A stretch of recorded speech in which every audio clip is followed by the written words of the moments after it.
को लाइक करें, हमारे चैनल को सब्सक्राइब कर बेल आइकन जरूर प्रेस करें। साथियों, मणिपुर में जो चल रहा है वो दरिंदगी की इंतहा है। कोई भी व्यक्ति जो इस सभ्य समाज में रहना चाहता है बिल्कुल भी इस बात को बर्दाश्त नहीं कर सकता और किसी को भी ये बात बर्दाश्त नहीं करनी चाहिए। टीवी पर वहां के मुख्यमंत्री ने यह बयान दिया। एक पत्रकार जब उनको पूछ रहे थे तो बोल रहे थे कि ऐसी तो सैकड़ों घटनाएं मणिपुर में हो रही और यानी मुख्यमंत्री को निर्लज्जता की हद हो गई। मुख्यमंत्री एक संवैधानिक पद पर बैठा हुआ व्यक्ति है, वो कानून और संविधान की शपथ लेकर मुख्यमंत्री बनता है और उसकी जिम्मेदारी होती है उसके सरकार के यंत्रणा में काम करने वाले पुलिस वालों ने आदिवासी महिलाओं का ये कहना है जिनको निर्वस्त्र घुमाया गया, जिन पर अन्याय और अत्याचार किया गया, उनका बयान है कि ये सरकार के लोगों ने और पुलिस वालों ने उनको हिंसा करने वालों को हैंडओवर किया। ये तो हैरान करने वाली बात है। और अगर ऐसा है तो अगर मुख्यमंत्री को बर्खास्त कर दिया जाए और उनको हिंसक भीड़ के पास उसको हैंडओवर कर दिया जाए तो क्या वहां के मुख्यमंत्री ऐसा अनुभव लेना चाहेंगे? ऐसा अनुभव करना चाहेंगे? तभी उनको एहसास होगा, रियलाइजेशन होगा। हद हो गई। हैरान करने वाली बात है इस तरह का बयान कि सैकड़ों घटनाएं मणिपुर में हो रही है। सैकड़ों घटनाएं मणिपुर में हो रही है, वहां इंटरनेट पर पाबंदी लगाई हुई है। दुनिया वालों को सैकड़ों घटनाएं हो रही है मुख्यमंत्री कह रहे हैं और वो घटनाएं सारे दुनिया वालों को मालूम ना हो इसकी खबरदारी सेंट्रल गवर्नमेंट ले रही है, क्योंकि सेंट्रल गवर्नमेंट के पास इंटरनेट के पावर है। इंटरनेट सेंट्रल गवर्नमेंट बंद कर रही है। यानी सेंट्रल गवर्नमेंट को मालूम है, हमारे पास जो सूचनाएं उपलब्ध है उसके अनुसार सेंट्रल गवर्नमेंट को भी मालूम है, जानकारी है सेंट्रल गवर्नमेंट के पास में। मगर सेंट्रल गवर्नमेंट ने किसी प्रकार के कार्रवाई का आदेश राज्य सरकार को दिया, ऐसा कोई सबूत उपलब्ध नहीं है। इसलिए सेंट्रल गवर्नमेंट के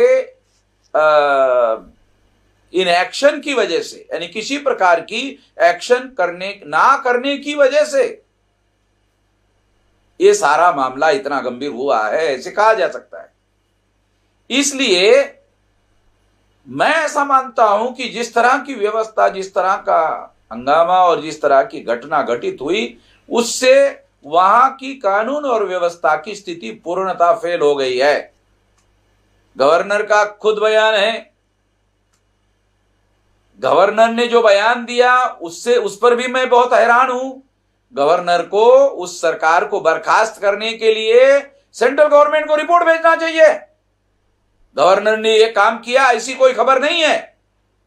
और अगर मान लो गवर्नर ने इस तरह का रिपोर्ट भेजा सेंट्रल गवर्नमेंट को, तो सेंट्रल गवर्नमेंट उस सरकार को बर्खास्त क्यों नहीं कर रही है? सेंट्रल गवर्नमेंट वहां पर आदिवासियों में और मैतेई समुदायों में झगड़ा लगाने के राजनीतिक मकसद के काम में लगी हुई है। नॉर्थ ईस्ट रीजन में भारतीय जनता पार्टी को फैलाने के लिए इस तरह की नीच घटनाओं का इस्तेमाल करने के लिए वो कोशिश कर रही हैं। इन घटनाओं से तो यही प्रूव हो रहा है।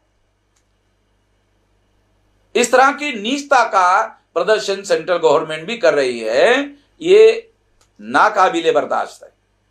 इसको बिल्कुल भी बर्दाश्त नहीं किया जा सकता। इसलिए हमने पहले ही भारत सरकार ने जो कॉमन सिविल कोड का मुद्दा उठाया था, जिसकी वजह से आदिवासियों के जो कस्टमरी लॉज है वो खत्म होते हैं, उसके विरोध में भारत बंद का हमने ऐलान किया था।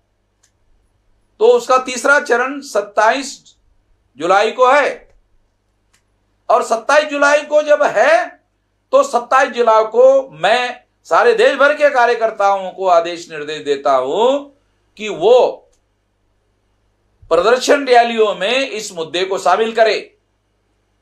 भारत बंद में तो वो शामिल ही है, प्रदर्शन रैलियों में इस मुद्दे को शामिल करे, और शामिल करके जिला लेवल पर सारे देश में 31 स्टेट में ये प्रदर्शन रैलियां किया जाए, कमिश्नरी लेवल पर किया जाए,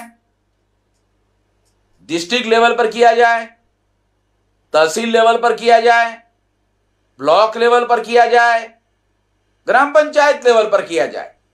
सारे देश के कार्यकर्ताओं को मैं आदेश निर्देश देता हूं कि जहां जहां भी हम लोग संगठित रूप से काम कर रहे हैं वहां वहां संगठित होकर प्रदर्शन रैलियां प्रोटेस्ट करने के लिए, विरोध करने के लिए पूरी ताकत लगाकर बड़े पैमाने पर इसको किया जाए। हम सारे देश भर में सोशल मीडिया में इसका कैंपेन शुरू कर रहे हैं, उसके साथ साथ सारे देश भर में इससे संबंधित पर्चे निकाल रहे हैं।